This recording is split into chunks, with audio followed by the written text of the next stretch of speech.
இது ஒரு திசை காட்டும் வழிகாட்டி. இலக்கு இல்லாத வாழ்க்கை திசை தெரியாத கப்பல் போல. எந்த பக்கம் செல்வது என்று தெரியாமல் நாம் தடுமாறுவோம்.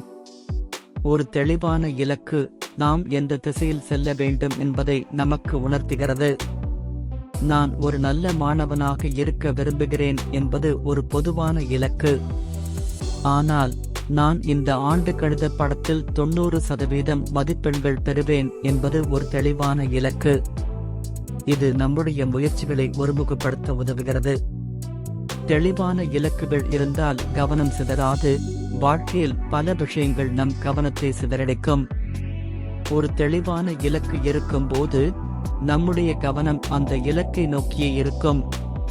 தேவையற்ற செயல்களை தவிர்த்து இலக்கை அடைய உதவும் செயல்களில் மட்டும் நாம் ஈடுபடுவோம். சாதகமான மனநிலை இலக்கை நோக்கி உழைக்கும் போது அது நமக்கு ஒரு நேர்மறை ஆற்றலை தருகிறது. நாம் செய்யும் ஒவ்வொரு சிறிய முயற்சியும் இலக்கை நோக்கிய ஒரு படி என்று நினைக்கும் போது நமக்கு தன்னம்பிக்கை அதிகரிக்கும்.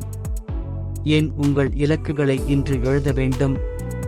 இலக்கு என்பது வெறும் எண்ணம் மட்டும் அல்ல, அது ஒரு திட்டம். இலக்கு என்பது வெறும் மனதில் இருக்கும் ஒரு எண்ணம் அல்ல, அதை எழுதும் போதுதான் அது ஒரு உறுதியான திட்டமாக மாறுகிறது.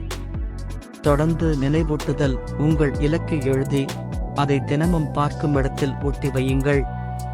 இது நீங்கள் ஒவ்வொரு நாளும் உங்கள் இலக்கை நோக்கி உழைக்க வேண்டும் என்பதை உங்களுக்கு நினைவூட்டிக் கொண்டே இருக்கும். நாளை உங்கள் கனவு நனவாகும். திட்டமிடல் எளிதாகும். ஒரு இலக்கை எழுதும் போது அதை அடைவதற்கான வழிகளையும் நாம் சிந்திக்கத் தொடங்குகிறோம். இந்த இலக்கை நான் எப்படி அடைவது என்று சிந்திக்கும் போது அதற்கான சிறிய சிறிய படிகளை நாம் திட்டமிடலாம். நாளை உங்கள் கனவு நனவாகும் என்பது ஒரு நேரடியான அர்த்தம் அல்ல. இன்று நீங்கள் உங்கள் இலக்கை எழுதி அதை நோக்கி உழைக்கத் தொடங்கினால் அந்த இலக்கு ஒரு நாள் நிச்சயமாக நிஜமாகும் என்பதையே அது குறிக்கிறது. அதாவது இன்றைய உழைப்புதான் நாளைய வெற்றியை தீர்மானிக்கிறது. சுருக்கமாகச் சொன்னால் வெற்றிக்கான முதல் மற்றும் முக்கியமான படி தெளிவான இலக்கை நிர்ணயித்து அதை எழுதிக் கொள்வதுதான்.